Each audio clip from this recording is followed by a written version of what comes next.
Thank you. Can you hear me okay? Good. Okay. So thanks for having me here today. Again, my name is Michael Brennan. I work for an organization called Second Muse. And the title of my talk today is called Building Internet Freedom Tools for Real People. Now, I've spoken at Congress a few times before, but about a more specific topic based on my authorship recognition research on how authorship recognition can be an important issue for privacy and security. And I did my academic research around that. And now that I'm done with academia, I wanted to take kind of some of the work that I was doing there and start looking at how it can be applied more broadly.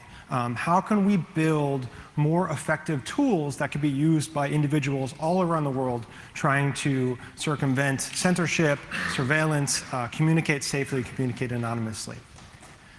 So I want to start by telling a little story, and that's about my time last December in Burma. I had the really amazing privilege, and I consider it a privilege, and I thank the folks that brought me there, to go to Burma with an organization called Radio Free Asia. Radio Free Asia is a nonprofit based in the United States that promotes free press and free speech in countries in Asia where those things are not necessarily a given right. And in our time there, I was there with a number of technologists and diplomats and other folks. We tried to spend some time understanding the state of information and communication technology infrastructure throughout the country, the state of censorship in the country, the state of access to the internet. And to give you a sense, and now the country, Burma is changing a lot right now, and this was a year ago, so I'm not going to suggest that everything is the same now as it was a year ago. But for the purpose of this story, I think you can get a good sense of what all this stuff was by looking at this photo. This is a photo of a giant mural in the information ministry of the Burmese government. I don't want to try and take away from it by trying to explain it too much. But Yadamarpan Teleport, which is the building in the background, is a state-owned telecom. And you can see the mixture of emotions and craziness, I think, that goes on. This is a giant mural that goes on a huge wall in the information ministry. So here's some facts about Burma in December of 2012. Number one, if you wanted a SIM card for your phone to access a mobile data plan, you needed an official ID, you needed 2 passport photos, and you had to fill out a whole bunch of paperwork and submit it to the government to get approved by a plan. Oh, and the plan costs $250, which is multiple times the monthly income of your average Burmese family. If you wanted to go access the internet in an internet cafe, the rules around that included the cafe had to record the identities of all users, it had to take screenshots of every screen every 5 minutes, and it restricted access to political websites.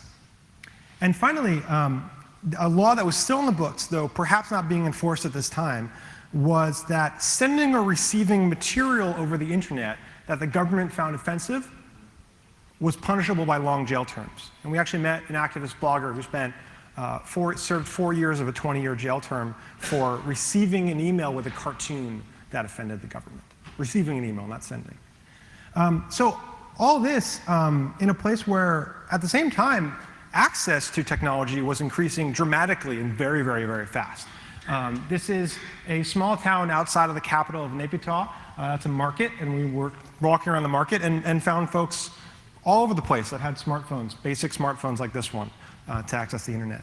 So what we were asking people the whole time we were there is, when we go back to the United States, what message do you want us to convey?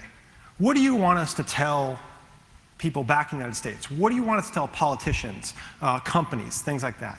And we thought, because of all of these crazy things, there's probably going to be some important things people want to come back. But do you know what the most common response we got was? When will the Myanmar language, which is the language of Burma, be available in Microsoft Office? That was the most common thing we heard. And personally, I never would have thought that would have been the #1 request. Never would have thought it. And perhaps that's due to my own personal bias or my own lack of experience. But since I went there, I've been sharing this story with a lot of folks, especially folks in the technology community and people building anti-censorship tools and circumvention tools. And they're surprised. They were surprised much like I was. And that made me think, if a response like this is so surprising, what does that mean for how we approach and understand the needs of users around the world when we're trying to build tools to help them, right? It really made me think a lot about that. And by the way, if you want to know more about our trip there, you can go to this link and read the full report. So what I want to talk about today is a project that we're doing called a user-focused approach to guiding the development and impact of internet freedom tools. I want to share briefly a little bit more about who the Open Technology Fund is, which is a Radio Free Asia program funding this work. Talk a little bit more about Second Muse, my organization, and why we're involved. I want to explain our process and share some of the emerging learnings because, and I'm going to say this multiple times, we are in the early stages of this project. This is not a finished project. This is a progress talk. And I want to invite you to participate because the main reason I'm here talking to all of you today is because we want to solicit more feedback from others about what we're learning so far and how we can do something that is meaningful and impactful to this space and additive to it rather than is yet another burden or another point of view that's just thrown in the mix. So how are internet freedom tools developed? There's a couple of approaches I want to talk about. One approach is this. I'm a developer, and I see a technical threat to privacy or security. I'm going to develop a tool to address this threat, and others who have the same threat can then adopt this tool and use it as well. Now, this approach is not wrong. I think this is a common approach. I think there's good reasons for it, but I do think oftentimes it can be incomplete. Here's another approach. I'm a developer or I'm a designer, and I've studied and assessed the privacy and security needs of a user community. I've built a tool for the community which addresses those needs specifically. I will examine other communities and translate this tool if they have similar privacy and security needs. Now that sounds nice. This is kind of maybe the other end of the spectrum, but that doesn't sound very realistic to me, that every time we're going to build a tool, we're going to do this big comprehensive study and understand everything that's going on and then design a tool for them. But I think there's value to both approaches. And what I want to know, is there a way that we can resolve these approaches? Is there a way that we can resolve the technical approach with the human-centered approach and kind of bring them both to bear in this space? What we're finding is that, so this approach of looking at kind of both sides of the coin is something that's seen a lot of success in all kinds of industries and all other sectors. But what we're finding in this space is that if you are a developer, you are a designer of tools, and you want to embrace more user-centric approaches to developing your tool, there's not a whole lot of support out there for you. There's nothing out there that we've been able to find that says, this is how you apply a human-centered design approach to building an internet freedom tool, toward building a privacy tool. And we want to remedy this, hopefully, by building some of that support so that more of that can be ingested into the development process of many tools. So before I go any further, I've already used a bunch of phrases that I want to define formally before we go forward. And I'm defining these not to say that these are the definitions, but that these are the definitions we've chosen to use for this work, so that when I'm talking about these things, you know that what I mean by them. So the first term is internet freedom tool. I've thrown this around a bunch. The definition of internet freedom tool, actually defined by the funder of this work, the Open Technology Fund, are technologies that circumvent repressive censorship and surveillance or increase communication access and safety. Now, there's many tools that fit this bill, whether you consider them an internet freedom tool or not. For the purposes of this work, if they fit the bill, we'll consider them as an internet freedom tool. That might be Tor, it might be OTR, it might be Redphone or CryptoCat or PGP. When we talk about user communities, that can mean a lot of things. In this work, we mean it as a group of users or potential users of internet freedom tools that can be defined by geography, culture, shared experiences, or a shared set of challenges. And then I'll also be throwing around a couple of terms, a bunch, which I'll go into more detail about later. And one of those is ethnography. Ethnography is the study of culture and human motivation through qualitative research. Now, the difference between qualitative research and quantitative research, very generally, is that qualitative research is essentially more subjective, which has a bunch of benefits and also some drawbacks. With subjective research, you can really get some amazingly deep insights, but you also run the risk of bias in a lot of ways. And then ethnography is captured under a broader umbrella of something called human-centered design. And human-centered design is really the belief that if you take an empathy-based approach to understanding the motivations and the goals of people, you can do a better job of understanding their needs. So through this project, what we're trying to do is, number one, understand the Internet Freedom Tool development process, understand the context under which users employ those tools, and understand how the needs of users can better inform the creation and deployment of these tools. And we really want to do two basic things with this. Number one, we want to create a framework of some sort that will increase the ability of developers to make better tools that address the needs of users more explicitly. And number two, we want to find more intersections between developers, users, funders, and intermediaries so they can collaborate and work together in creating more robust tools. And I'll talk about why that's important in a minute. So there's a few major steps to this, and I'm going to go through these in this talk. First of all, we're conducting a really thorough landscape analysis of the whole space, trying to understand what's going on in the space, what the needs are. Essentially, take our own medicine first before we act. We're going to develop a research-based approach grounded in ethnography and human-centered design.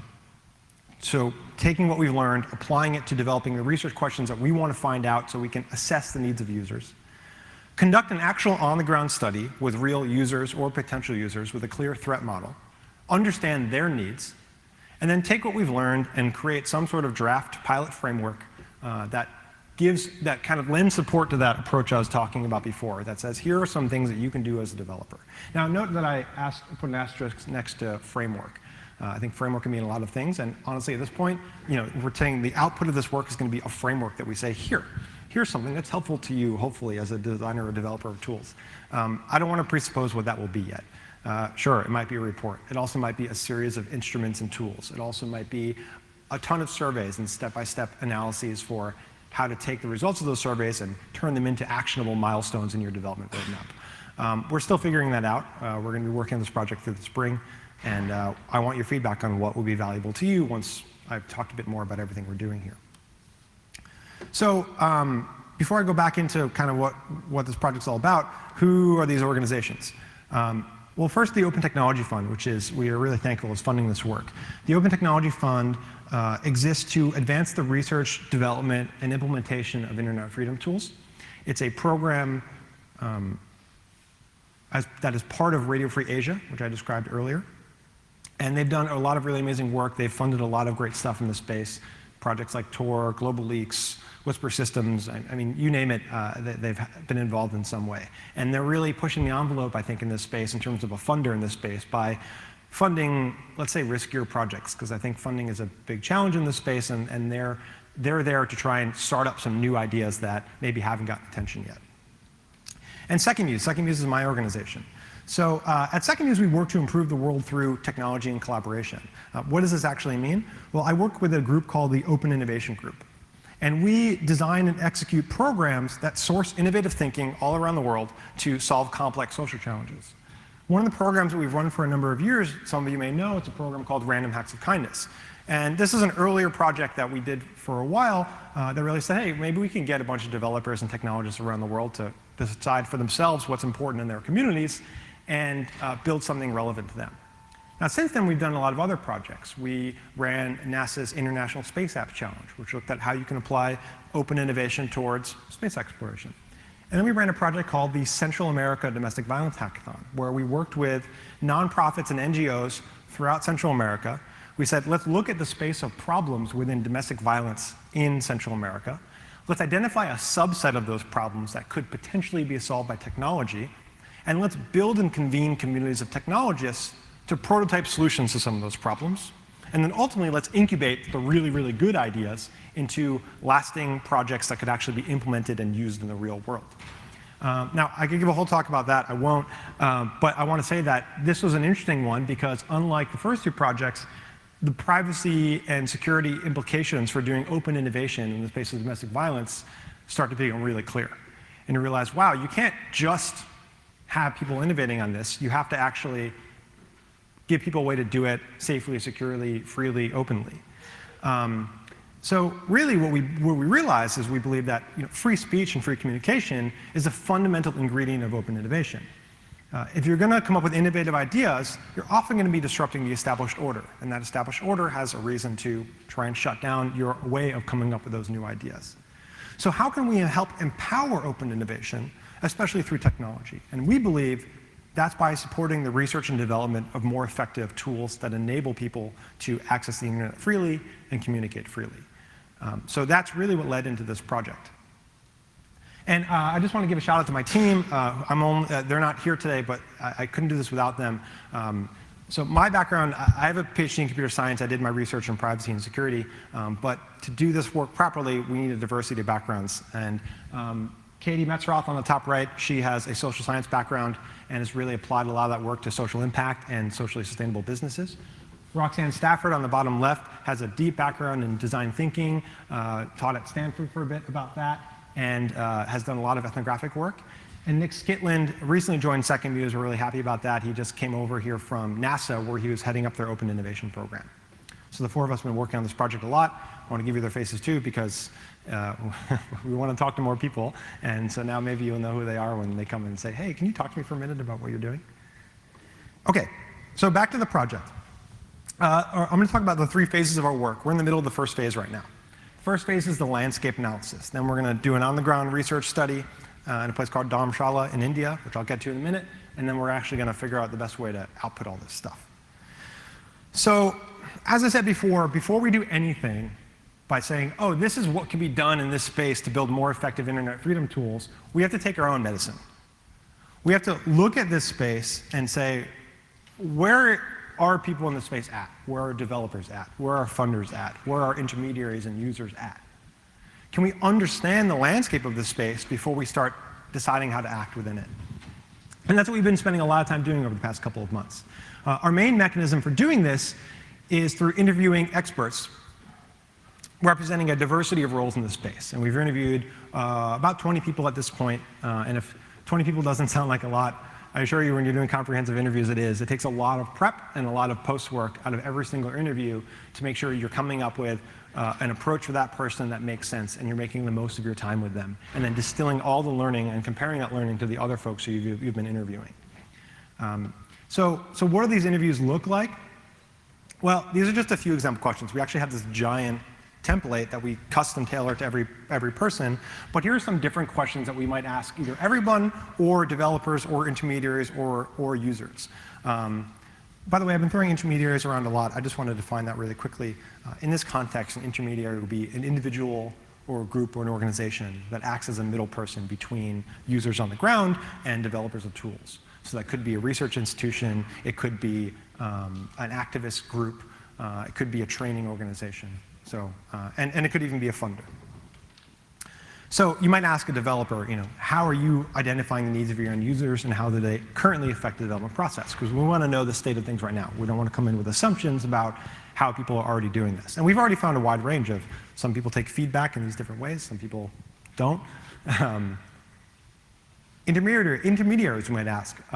When you're working with users to identify tools that are most effective to them, and they have a threat model that they're working with, do you validate that threat? And if so, how?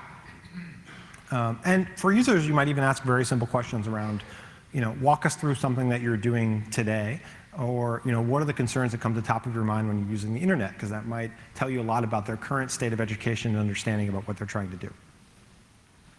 So what are we learning? And this is kind of the main points I want to bring up here.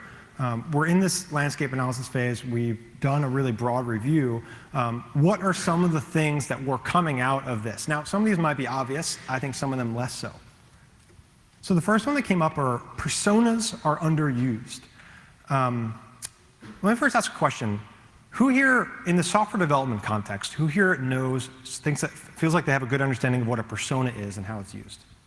Okay. So there's a bunch of hands up, but it's actually only about a third of the room. Maybe a little more than that.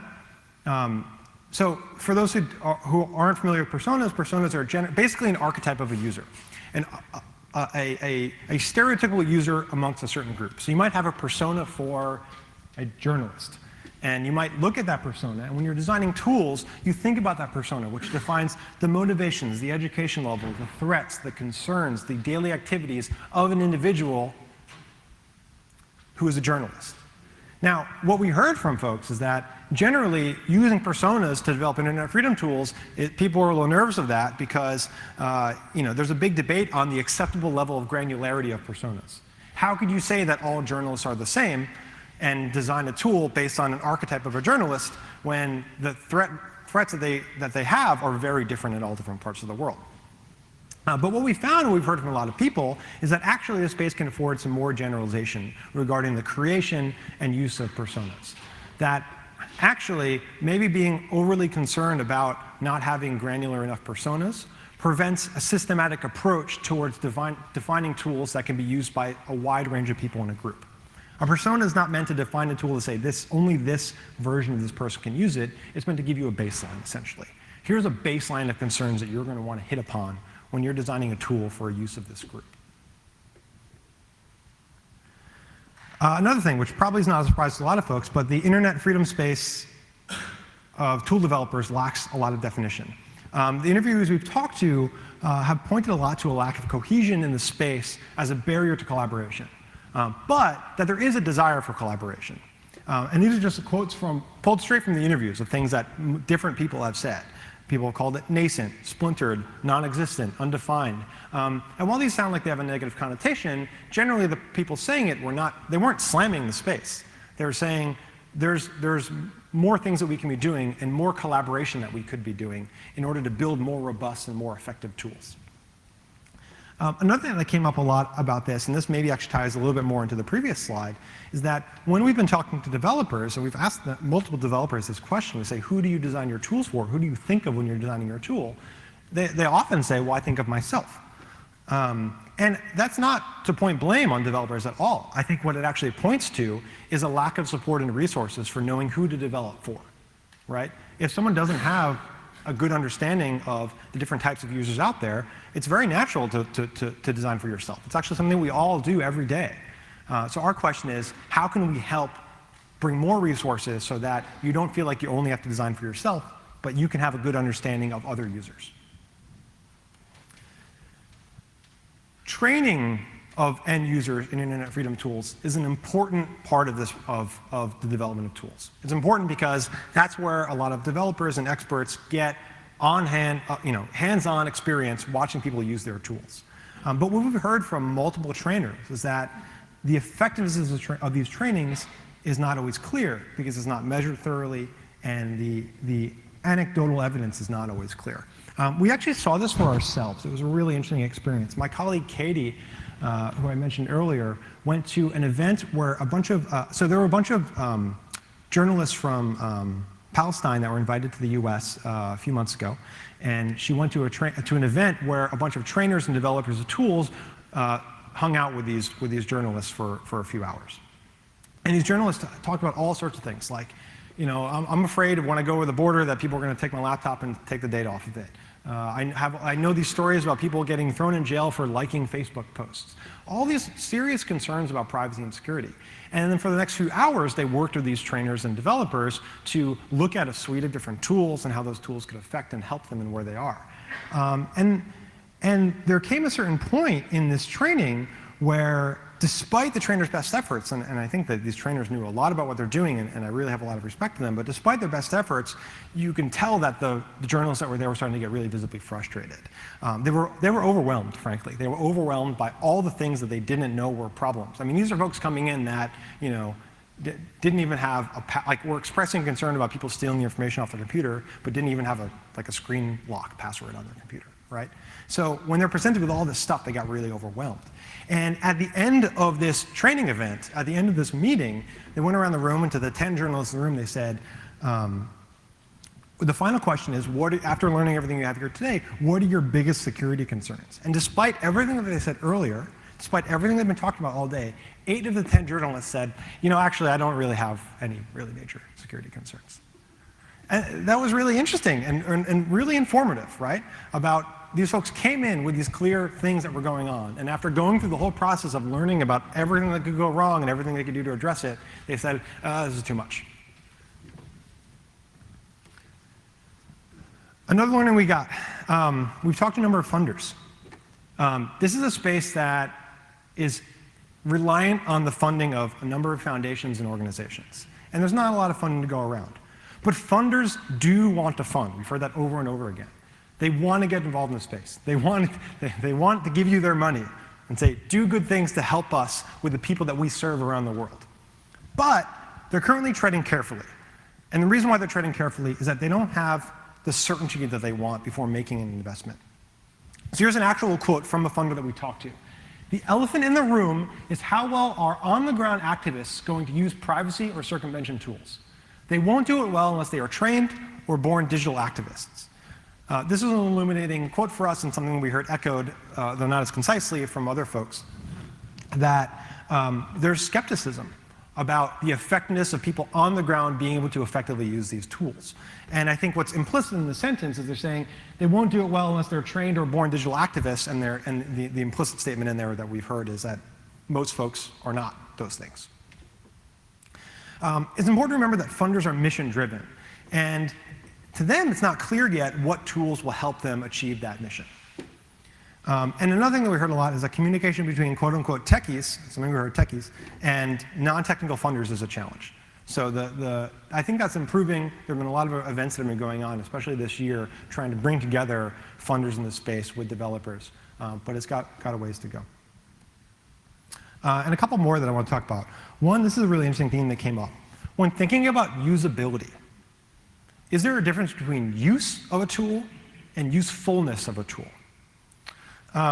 So when you're examining usability, maybe there is a really important difference there, and maybe we don't think about both sides of the coin. This is a quote from someone, a developer that we talked to, or a researcher that we talked to. This person said, for many, use is at top of mind when thinking about usability. Did the user click in the right place? Did they enter their password? Perhaps a better understanding is usefulness. And when we say usefulness, the questions might come up, not did the person click in the right place, but is this tool relevant to their daily activities? Does it help them achieve their mission? This is really combining, looking at use and usefulness separately, or bringing them both under the umbrella of usability, is a way of having a more holistic approach to usability. And this actually also ties into something else that we heard from a number of folks, which is the idea of a relevant tool versus an appropriate tool.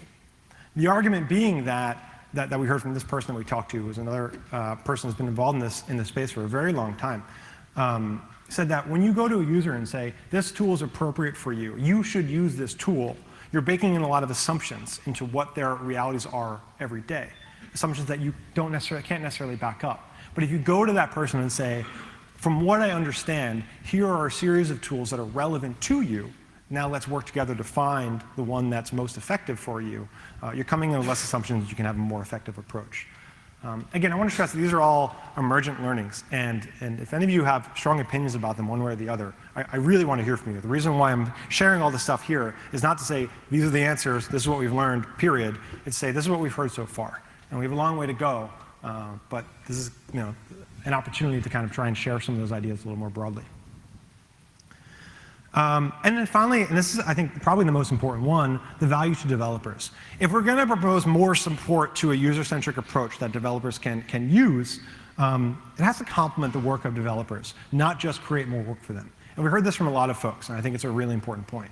People say, look, I don't have a lot of money, I don't have a lot of time, I don't have a lot of resources. I'm working really hard on making something that addresses a really important threat, and I don't need another box to check. And I think that's completely valid and a really important point. In the end, if going through all this understanding of how you can better serve the needs of users, we're just coming up with a list of boxes, that's not going to help anybody. So we want to make sure that whatever we're learning and how we translate this into outcomes and outputs, it's something that is valuable to developers and designers of tools. So they say, yes, I want to implement this more. I see how this will be of value to me in my tool. So again, those are just a few of the learnings that we've kind of come up with so far. Now we're going through another series of deeper interviews to prepare for our next phase, which is our on-the-ground research. So as I mentioned, we're going to be spending a couple of weeks, our entire team is going to be spending a couple of weeks at the end of March in a place called Dharamshala in northern India. Dharamshala is where the Tibetan government in exile currently is based, the Central Tibetan Administration. So they're based there, and they run the daily affairs of the Tibetan government. The Dalai Lama is based there. There's also a variety of activists and journalists and other people based there. And we're going there to employ some different ethnographic methodologies to Dharamshala, India, and examine both the results of what we find in terms of the needs of the users and potential users on the ground, and also the effectiveness of the approaches that we're trying to see if they can work well in this space. So why are we going to Dharamshala to do this? Well, like I said, we want to spend time with users, real users or potential users or what have you. And this whole project is a pilot study. No one, to the best of our knowledge and all of our research, no one has done this yet in this space. So we want to go and test some of this stuff out on the ground. We're only going to go to one place because this is a pilot. We know that we're not going to create a robust outcome based on one place. We know that. But can we pick a place that gives us a good stepping stone? And we chose Dharamshala because, number one, there's a range of user groups there. There are journalists there. There are even developers that are often there. There are activist groups there. There's the central Tibetan administration, which is based there. Number two, there's a known threat model. The main surveillance threat for people in Dharamshala is the Chinese government. Now, I attended India's surveillance state talk yesterday, so maybe there's some other adversaries to consider there. But there is at least one known clear threat model that's validated and essentially verified. Now, the thing is, it's well-tread ground. We're going to go to one place and spend time there. We want to get as quickly as possible to working with users to try and identify and understand their needs. We don't want to have to find out that we've wasted a lot of our time on the ground trying to handle the logistical constraints and the relationship building that you need to do an effective study.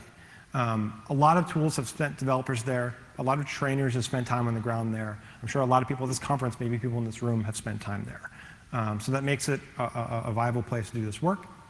And finally, there's a really important interest here from Radio Free Asia. Radio Free Asia, again, is funding this work through the Open Technology Fund.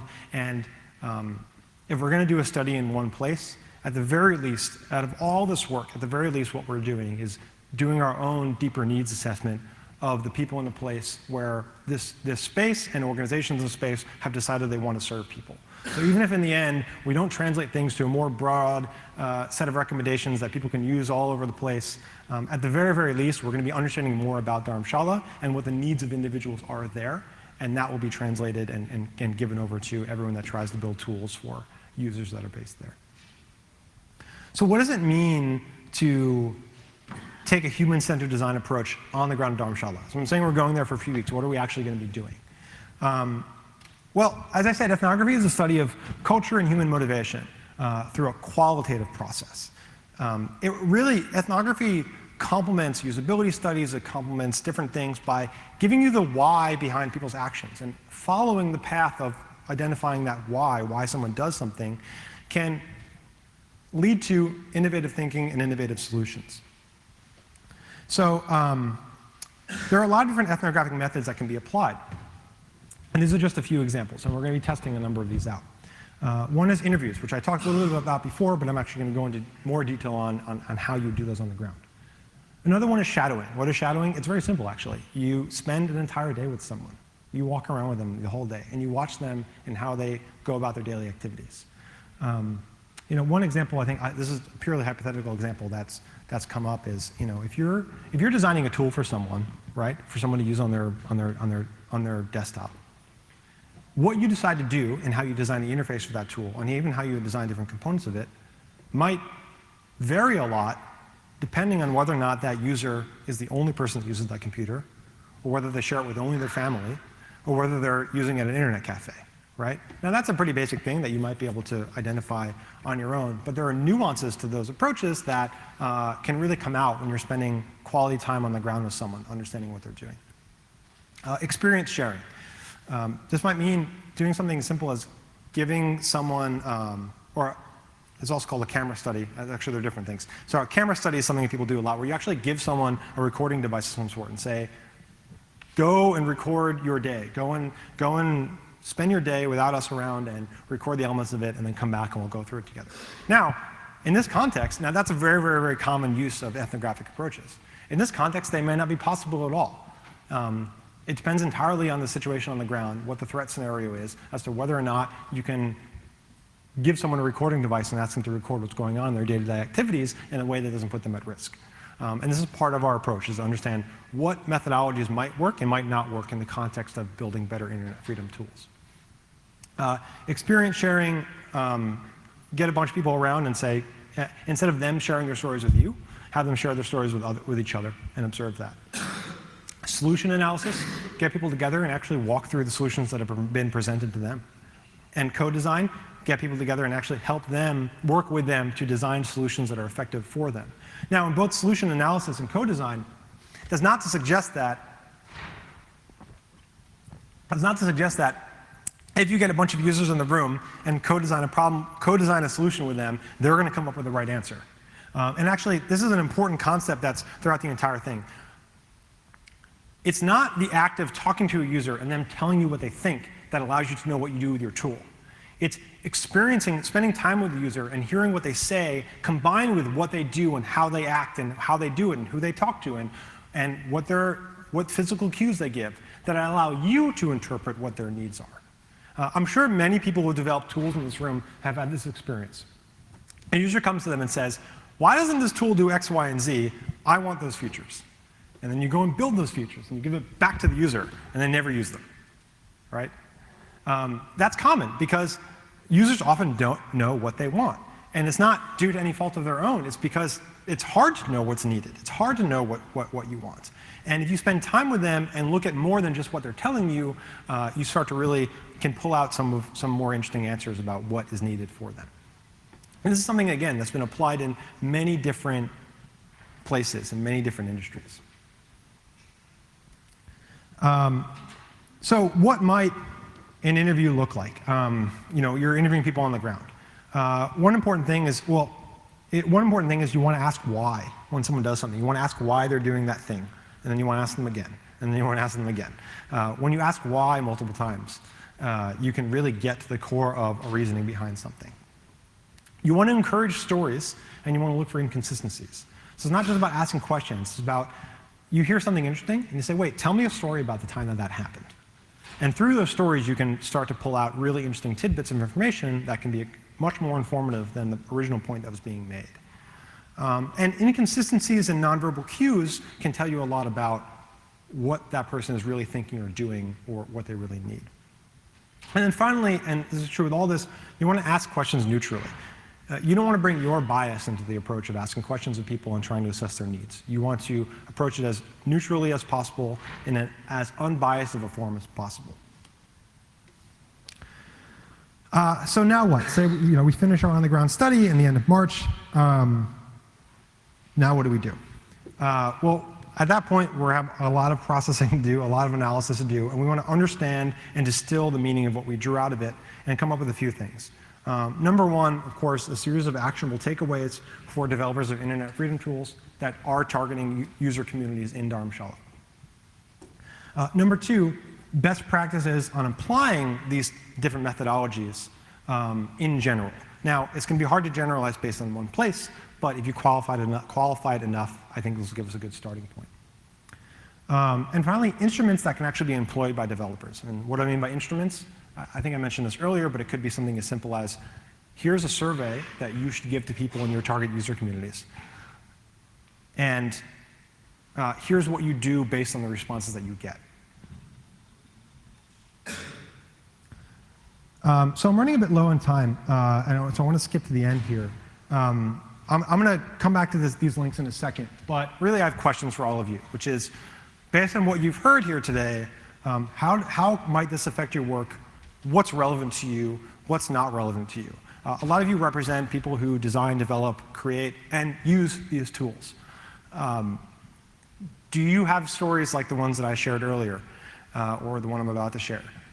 Do you think all this is, could be useful in some way or not useful in some way? I'd really like to hear from you. There's a form that you can go to, that's bit.ly/ift-feedback. You can go there and fill that out. You can also send me mail directly. If you don't want to fill out the form, it is a Google form. You can send me encrypted mail. That's fine. There's information about that on that page. So I would really love to hear from you either now or outside afterwards. I'll be around. So before I end, though, I just want to finish. I want to go back to Burma for a second and close out with another story. This is Motu Ong. Motu, when we were in Burma, we spent a week there. Motu is a reporter and a stringer for Radio Free Asia that spent his entire time there helping us get the job done. He was an amazing person, a really inspiring person, and he worked really hard for Radio Free Asia. Unfortunately, Motu passed away recently. He was in a motorcycle accident in Burma, and I'm really sad that I didn't get to see him. I did not get to see him after I left Burma, and I was hoping to see him sometime in the States or elsewhere in the world. But I'm bringing up Motu because Motu, he worked really hard. This is his desk at Radio Free Asia in Rangoon in Burma. He often slept behind that desk right there. He would sleep there multiple days a week. He worked incredibly long hours. He covered a lot of ethnic violence that was going on in different parts of Burma. He took his job very seriously and did it very, very well. When I think of users of internet freedom tools, I think of Motu because he was operating in a country that, while now it's a little warmer to him, for a long time what he was doing there was illegal. This is his laptop. It was using an unpatched version of Windows and was also full of malware. If someone like Motu, who's doing really important work around the world, is in a state where he is not using or was not using tools that effectively protected him, I ultimately feel like that myself as a technologist and part of this community, that's not his failing, but that's part of my failing. And I want to make sure that we're building better tools to serve folks like Motu. Because while Motu's not around anymore, I know that there are many folks like Motu around the world doing this work and not being protected in the way that they should be.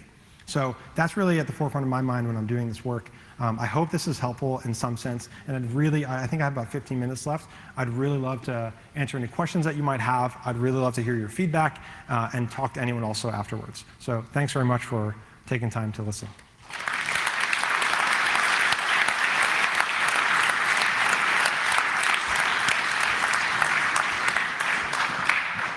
Thank you very much for your talk. I think it's a very interesting and important topic, especially since I'm a psychologist and can understand this aspect of usability. If there are questions, please line up at the microphones. You first. First, thank you very much for your very interesting speech. I think the methods that you've shown can be used everywhere in the world, at home as well, to build good applications. And as I had experience to support people in other countries, in other cultures, these ethnological part of your speech was very interesting for me, because sometimes you see that the people do not think the same about freedom that you think in relationship to your family, to your to women, to minority, to children, to everyone, to free speech and free mind. And so my question to you was, how difficult was it for you to implement your work when you saw that there were big differences to the things that you have in mind about these topics? I think that's a great question. So the question, I believe, was, not everyone has the same opinions of you about freedom or communication or access to technology, all these kinds of things. So how do we do this work when there are those differences? I think this comes back to a principle I talked about earlier, which is not only are you asking questions neutrally, you're asking them without bias. You want to do the best that you can to come into any situation and study any group of individuals or work with any group of individuals based on where they are at, not where you are at. You have to start with where they are at and work with them about what they need. So if ultimately what's identified is that they need something that is different from what you think they need, it doesn't matter what you think they need. It matters what they need and what you've pulled out of that analysis. So, the short answer is you have to leave your own biases and your own opinions at the door when you go in. It's not easy to do because it's your own opinions and biases that got you to that door in the first place. But you have to try. Thank you.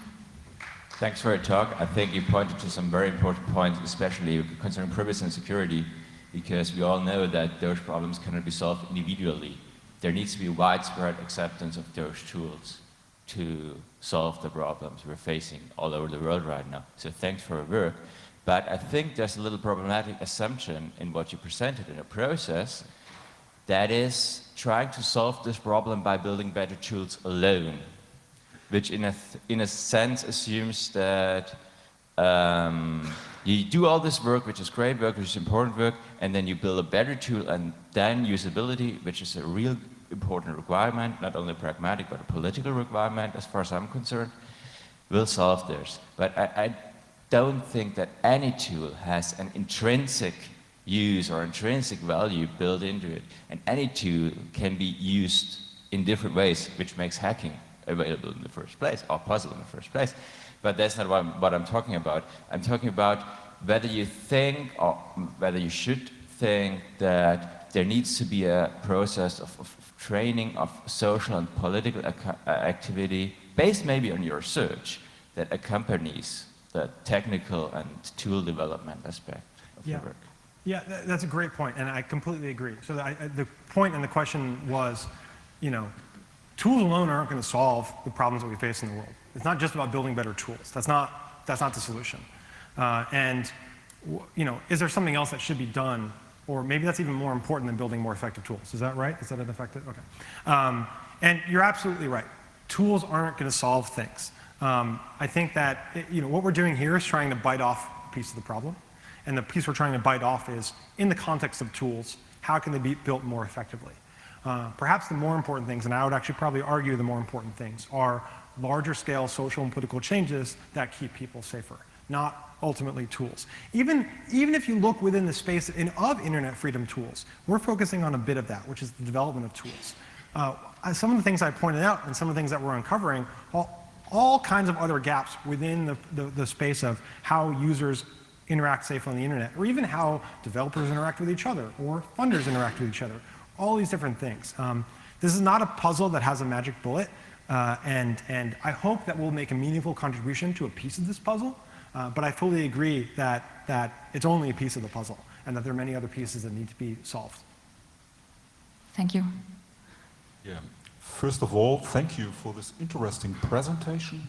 From my point of view, I would consider it as a key role, and also this project might be considered as a key project for solving the problems of citizens in countries which are under pressure, where the governmental authorities do not respect fundamental rights of individuals. And by resuming the presentations during the last days, from my personal point of view, I would consider there are 4 main topics, from my point of view, which I would consider as necessary for, I would say, the success of this project. First of all, you might guarantee your own independence, which means there should be a permanent communication between organizers, producers, the users as well, and the developers.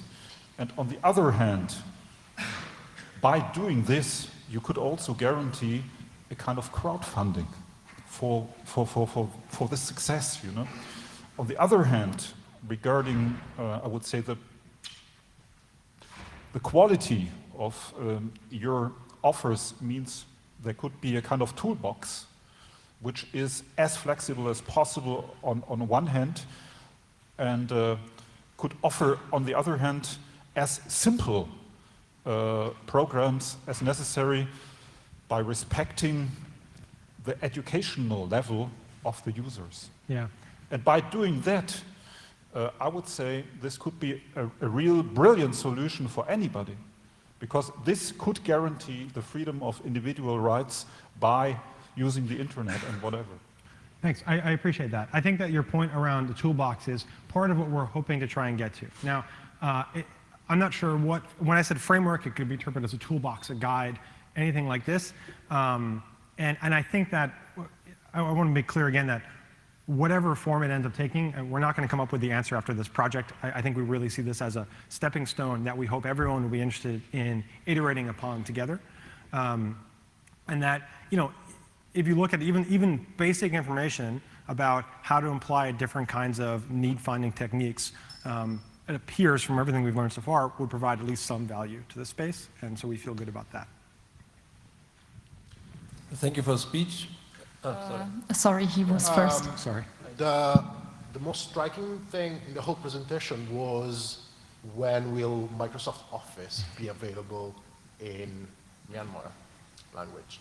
And as I'm totally not a native English speaker, and especially for those not of my generation, say my parents, that are both not completely proficient with the computer. So for example, they don't know that like in all Windows programs, the save command is in the first menu.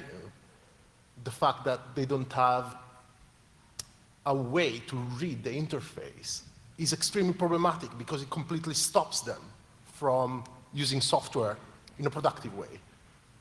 The point is that we don't really, as the coders, I'm speaking here as a coder, we don't really need to translate the software ourselves. We can just provide internationalization hooks, and then anybody that is proficient in both languages can do the translation, and you can have normal users multiply your user base with no effort. And it takes no effort for the developer to do 80% of the internationalization job. And the localization can just be done by anybody else, and that will multiply your user base and your effectiveness. Yeah, I think that's an important point about localization. I also want to use this opportunity to give a shout out to a great organization that we've talked with a bunch called OpenITP, who are doing a lot of localization efforts of different internet freedom tools. And yes, language localization is an incredibly important part of this work, and it's not just about a machine translation of one word to the other. Another interesting thing that has been coming up more and more is that it's not just about language translation, but also cultural translation, right? Understanding the context in which someone's using the tool in their own culture. It becomes more than just, I mean, on a simple level, that might mean the swapping of buttons, the yes and the no buttons, because that's the norm in one place or another, but it can go even much deeper than that. And that kind of localization effort is really important to all tools. Thanks. Now, thank you for your speech. I have a question because you said that the people there want to know when their language comes out in MS Office, and you said you want to address their thoughts, what is most important.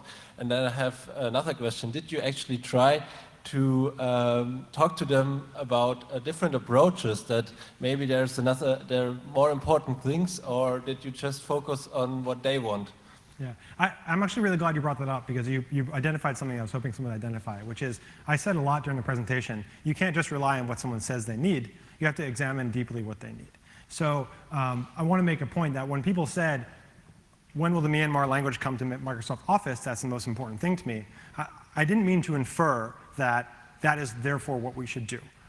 But what I was trying to illustrate was that the fact that they would even say that is surprising to me, and I think many of us, says something about how we are able to understand and empathize with the needs of users. So that was a signal to me, not the signal not being this is the most, which I mean it might be the most important thing. You know, I don't know. I don't want to go there yet, because we didn't do this work in Burma. That was a precursor to this. That was just something that we learned. But the most important point is not that they said that, but the fact that myself and people I talked to were surprised by it, right?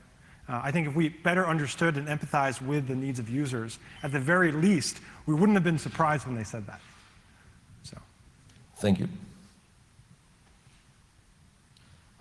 I was thinking of two approaches, and I would like to know if you consider these as well.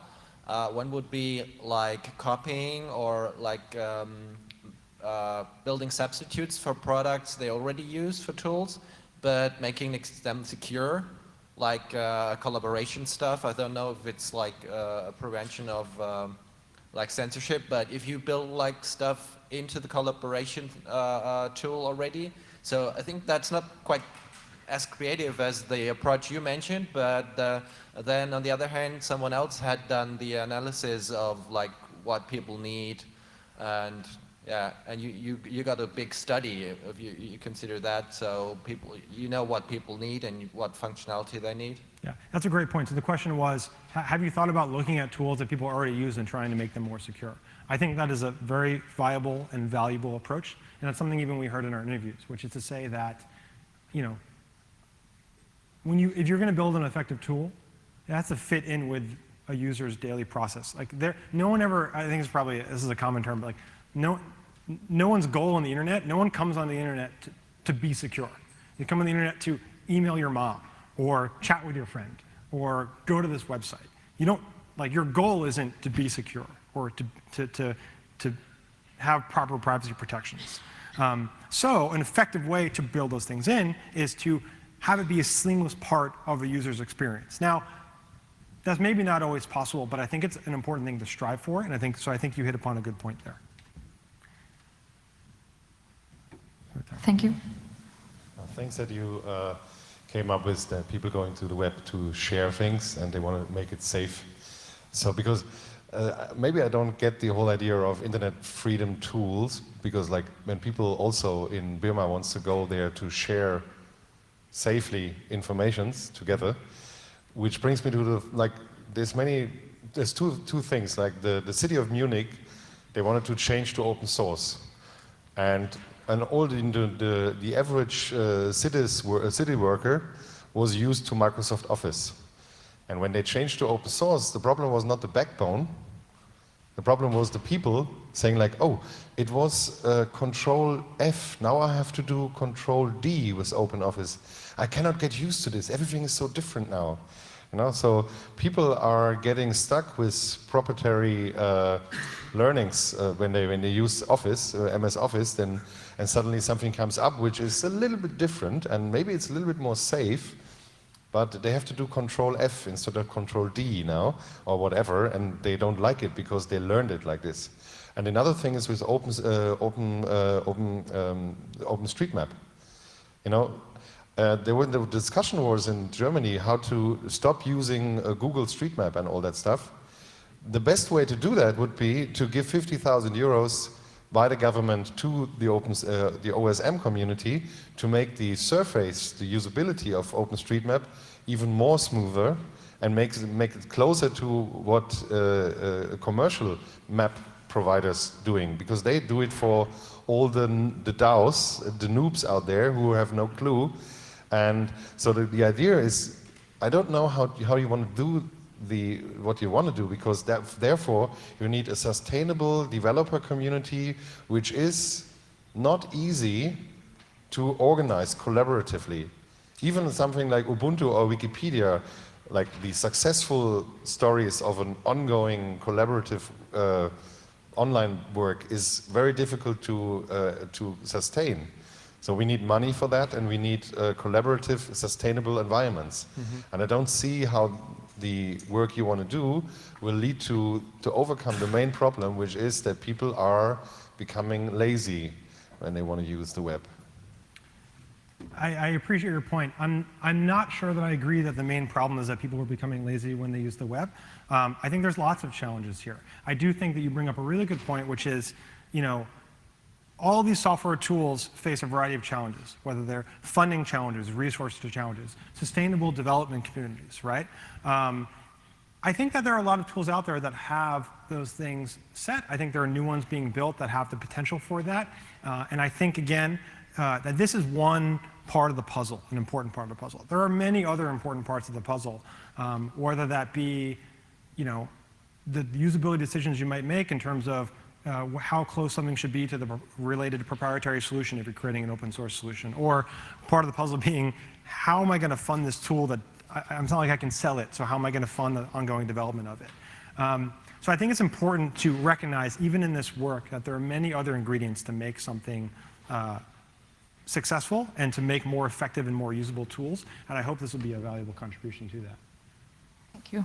Okay, very last question. Okay, thank you. Thanks again for your interesting talk. You made, I think, a lot of good points, like, for example, usability statements. You made also interesting points about like landscape analysis and stakeholder analysis. And I see a lot of parallels with solution methods we use in the industry to Yeah. design, like, let's say, normal business solutions. And maybe you can give us 2 points where there are definitely parallels between solution design methodologies for IFT tools compared to business solutions, and where are no parallels or contrasts, where you say the solution we are using in industry and the experience we made in the industry are not the same for between IFT and industry solutions. Right. So the point was that, you know, it seems like there's a lot of similarities here between some of the things that we're working on and how products are often developed in industry. I think that's 100% correct. That's absolutely correct. And what we're doing here is, you know, none of the stuff that I'm talking about is stuff that we've invented. I think we're borrowing from successes that we see in industry and in other industries, not even just software development industries. So I think that's a really good point. To answer your specific question, I think an example of the way things are done in industry a lot of times, that could be valuable here, is user focus groups, spending time shadowing users, spending time with them, doing in-depth interviews with them. These are all common things in industry to understand the needs, to then develop a product that addresses those needs. As for what doesn't work, I think we're going to uncover some of that. One of the things that I suggested before is a common thing of industry is all sorts of recording processes that happen when you're studying users. You want to record their interactions, their faces, you want to record how they're interacting with something. That may not always be possible in this case, right? It may be possible if you're studying someone in the context of a safe environment, or if that person doesn't feel like there's an individual threat against them. But by and large, if you're using an internet freedom tool, it's because you're concerned about some threat that often relates to whether or not you can be identified. So if that's a concern, notice that even in the photos I had of Burma, no one's faces were in them. Not because they've specifically expressed to me, don't put my face in this, but because it's a legitimate risk. So I think finding what methods maybe won't translate effectively is going to be an important part of this work. Okay. Thank you. A big applause for Michael. Thanks, everyone.